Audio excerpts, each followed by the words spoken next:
சிறகடிக்கும் ஆசை சீரியலை பார்த்தீங்கன்னா, ரேகா இல்லாமல் நான் உயிரோடு இருக்க மாட்டேன் என்று சத்யா பேசுகிறார்.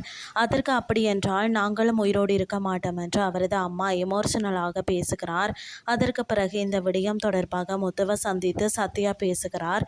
அப்போது நீ நேரடியாக சென்று ரேகாவின் அப்பாவிடம் விஷயத்தை சொல் என்று முத்து தைரியம் கொடுத்து அனுப்புகிறார். அதன்படி சத்யாவும் தயக்கத்துடன் சென்று ரேகாவின் அப்பாவிடம் நடந்தவற்றை சொல்கிறார். ஆனால் அவர் எந்தவித பதட்டமும் இல்லாமல் தனக்கு யோசித்து கூற சிறிது நேரம் தருமாறு சொல்கிறார். அதற்கு பிறகு அங்கு நடந்தவற்றை முத்துவிடம் கூறுகிறார் சத்யா. அதற்கு பெண் பிள்ளையை பெற்றவர் யோசிக்கத்தானே வேண்டும் என சத்யாவுக்கு முத்து தைரியம் கொடுக்கிறார். இன்னொரு பக்கம் மனோஜ் வரவில்லை அப்படின்னு சொல்லி ரோஹிணி டென்ஷனாக இருக்கிறார்.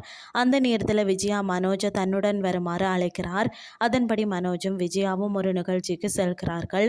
அங்கிருந்த ரோஹிணி முதல்ல மனோஜை பார்த்து சந்தோஷப்படுகிறார். ஆனால் அதற்கு பிறகு விஜயாவை பார்த்து அதிர்ச்சி அடைகிறார். இதுதான் இன்றைய நாளுக்கான எபிசோட்.